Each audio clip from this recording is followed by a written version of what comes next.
Hey, what's going on, guys? I'm Jason and this is the shop. Thanks so much for stopping by today. If it's your first time stopping by, we are in the middle of our diesel YJ project. If it's not your first time, you will remember that last episode we left off by tearing down our rear Dana 35.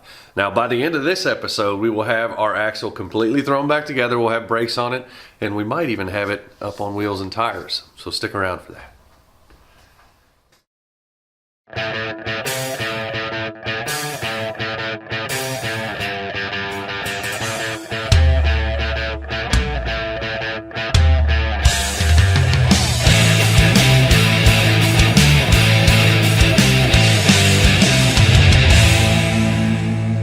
All right, what a pain that was. We are over here.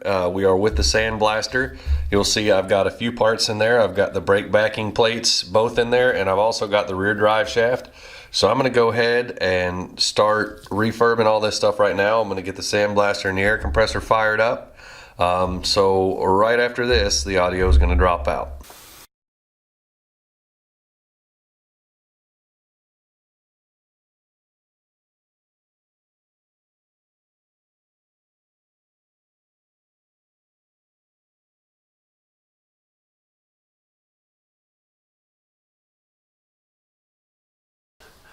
So guys, as you can see here, these are the parts that I just got out of the sandblaster.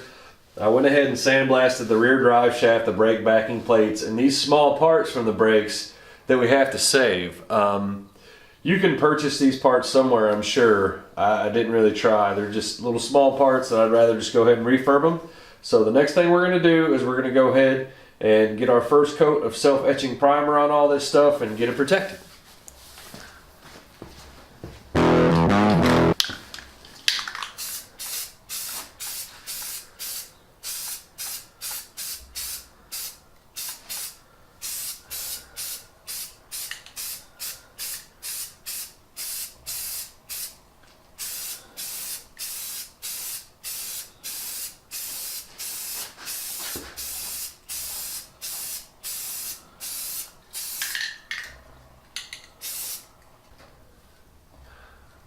All right, so now we've got our first two coats of self-etching primer on and it's drying up.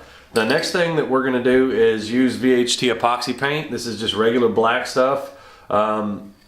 It says it's self-priming, but anytime I take material down to bare metal, I like to put some sort of self-etching primer on there just to make sure there's good corrosion resistance. This stuff right here is awesome in conjunction with the Duplicolor self-etching primer. It gives a real OEM type finish to the parts when they're done. So I'm gonna go ahead and start putting the first light coat on these. Just like the primer, you're gonna use a really light coat. You're gonna let it tack up and then go on with two medium coats after that.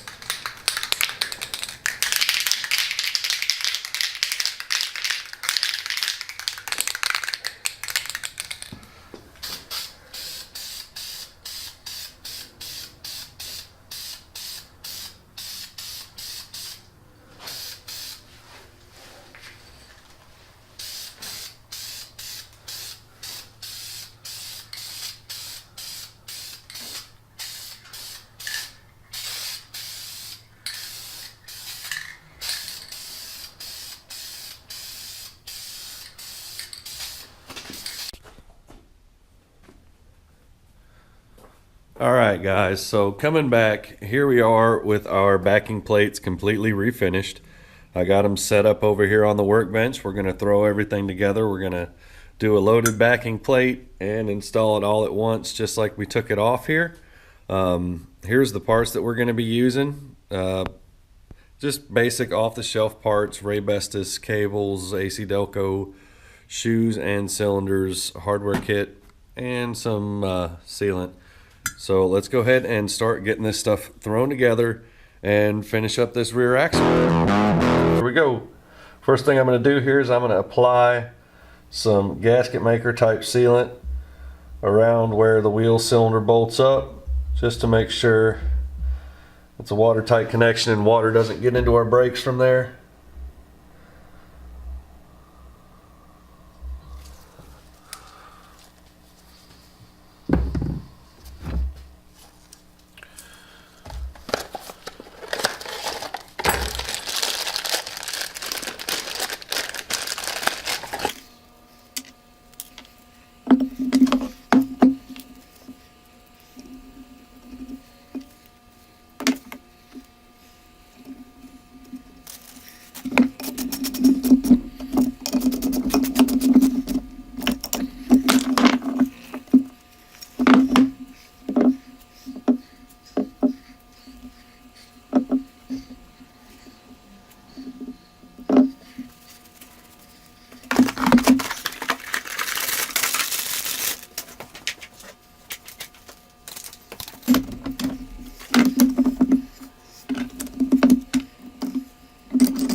All right, guys, so here we go with our new brakes. We've got the backing plates refurbished, and we've got the new brakes and all the springs, wheel cylinders, everything installed.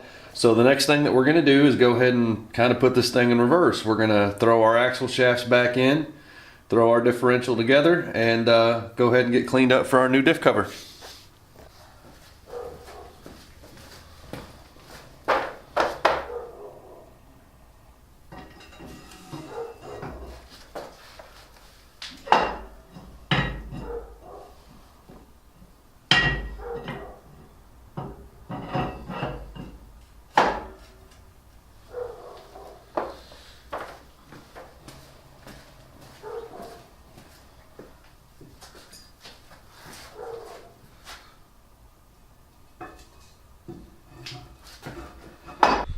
Alright guys, so the next part in this is for me to slide the pin back in the differential.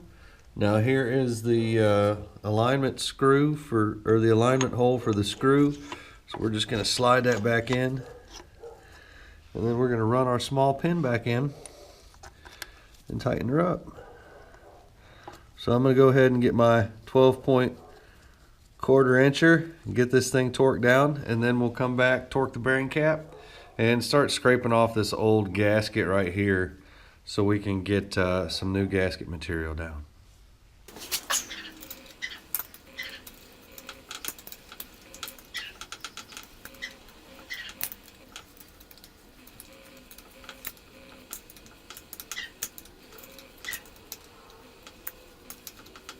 Our axle bearing cap here torqued down to 80 foot-pounds. Now it's time to go ahead and start scraping off the old gasket material to get ready to put our new gasket on here, our new diff cover. So we're going to go ahead and do that.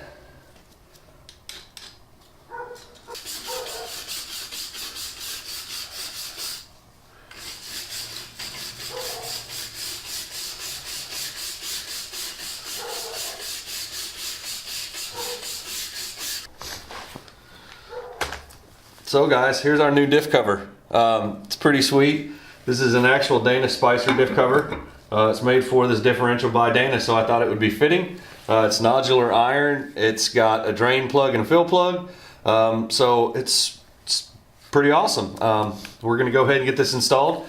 The way that you install these is you put silicone all the way around, including around the bolt holes. Bolts are up to about 30 foot-pounds. So we're gonna go ahead and get her done.